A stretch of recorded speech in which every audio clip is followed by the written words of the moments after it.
Good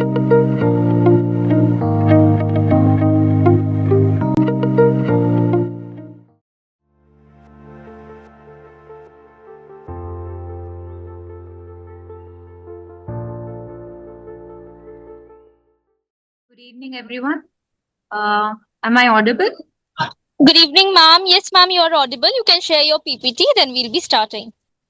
Sure. So today we'll be doing the part 2 of dermatology for MRCP part 1 and 2.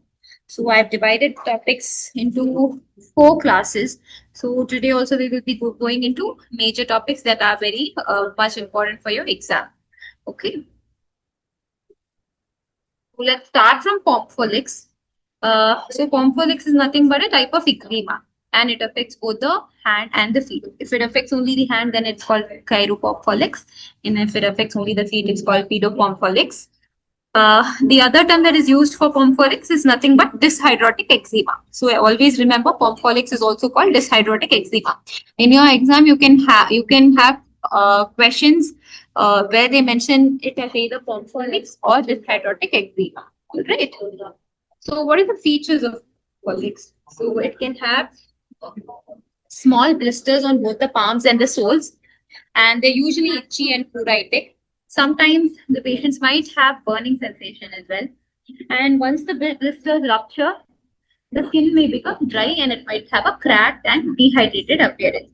Well, so how do we treat pompholyx? Mainly by cold compresses, emollients and moisturizer, and also steroids. Okay. So the next one is nickel dermatitis. So nickel dermatitis is a type of allergic contact dermatitis. Okay. So it is an example of type 4 hypersensitivity reaction and mostly caused by jewelry like chain, watches that contain the metal nickel.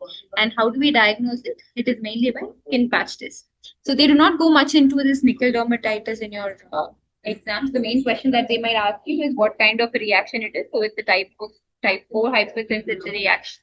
And how do you diagnose it? You mainly diagnose it by a skin patch test. All right. So just make notes of all these highlighted points that I've put here and there so that it will be easy for you to revise at the end.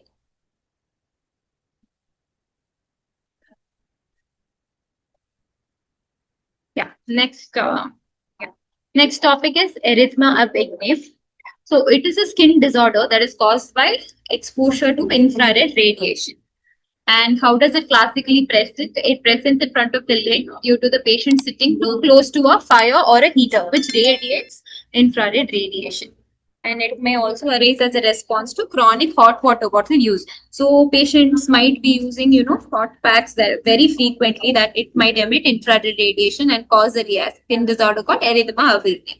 And coming on to the characteristic features of this, it is characterized by reticulated erythematous patches with hyperpigmentation and telangiectasia. Okay. So a typical history in your exam will be like there's an elderly woman who always sits next to a heater or an open fire. And also patients with hypothyroidism who feel very cold, usually they sit next to a heater or a fire. So the history might be an elderly woman with hypothyroidism who's feeling extremely cold and always uses a heater or a fire. So, and if the cause is not treated, these patients might develop squamous cell skin cancer. So what you have to remember in this topic is it's a skin disorder caused by exposure to infrared radiation, how the history goes, and risk factor of developing squamous cell carcinoma. Okay, so this is an image which is depicting how an erythema of ignis looks. They can give you an image and ask what this condition is, and they can give you a history as well. So image is also important when it comes to part 2 mainly. Next topic is erythema multiforme. This is a mucocutaneous inflammatory condition characterized mainly by target lesions or a bullseye lesion. So I have put the images here. If you can see the pictures, you can see a target lesion or something that resembles a bullseye. Okay. So they erupt usually 24 to 48 hours and last for almost 1 to 2 weeks. And this is also a type 4 hypersensitivity reaction. And it presents in a symmetrical distribution. Correct? Mostly the lesions are over the dorsal surfaces of the extremities with minimal mucous membrane involvement. Most commonly, it affects only the skin. It's more of cutaneous lesion. All right. So here the characteristic thing will be bullseye lesion and target lesions. So whenever you see that in your question or whenever you see that in any history, you have to remember this is a form of type 4 hypersensitivity reaction and it is erythema multiforme. And there are various causes to this. So the most common is herpes simplex virus infection and ORF virus as well. It can be idiopathic. And which are the bacteria that can cause erythema multiforme? It is mostly mycoplasma and streptococcus. So that also you will have to remember. HSV, mycoplasma and streptococcus. So coming on to the drugs that can cause erythema multiforme, most common penicillins. Next will be sulfonamides, sulfonylureas, barbiturates, carbamazepine, and allopurinol. Okay. NSAIDs, OCPs, and nevirapine as well can cause erythema multiforme. And so certain connective tissue disorders also can lead to erythema multiforme, and the most commonly seen ones are SLE and IBD. And sarcoidosis is also a very common cause of erythema multiforme, and the last one being malignancy.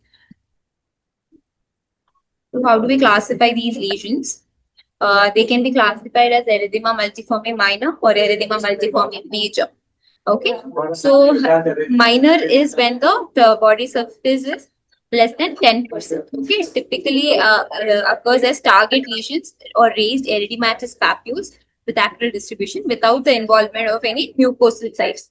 Okay, so in minor there is only cutaneous involvement and less than 10% body surface area and no mucosal involvement. Whereas in erythema multiforme major typically has target lesions with raised edematous papules with acral distribution, plus involvement of one or more mucosal sites and involving more than 10%. I am very sorry here I have mentioned less than 10% body surface area, but it is more than 10% body surface area in major.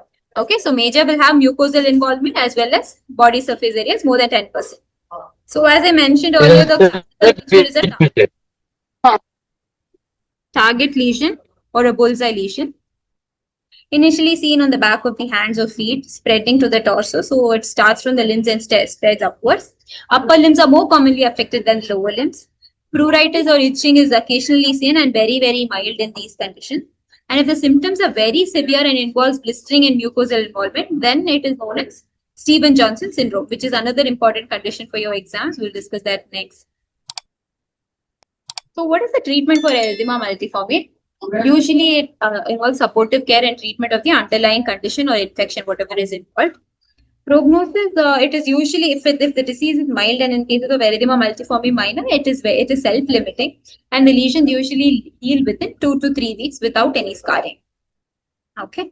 What are the other related dermatological conditions associated with erythema multiforme? Can be Stevens-Johnson syndrome. It can be toxic epidermal necrolysis, or it can be Stevens-Johnson syndrome, toxic epidermal necrolysis, overlap syndrome. All right. So firstly, we'll look at Stevens-Johnson syndrome. Here, they are severe macular lesions that coalesce, that is, they join together, resulting in epidermal blistering, necrosis, and sloughing. So here, you do not see typical target lesions. In Stevens-Johnson syndrome, what happens is all the lesions coalesce and they join and combine together to form a very large lesion, which where there's a blister, and also there is necrosis and sloughing of the skin. It involves less than 10% of the body surface area, and may present, sometimes it can also present with only mucosal involvement. Okay. Next is toxic epidermal necrolysis. Here also the lesions are severe macular lesions that again coalesce and combine together with resulting in blistering, necrosis, and sloughing. And here the difference is that more than 30% of the body's total body surface area is involved.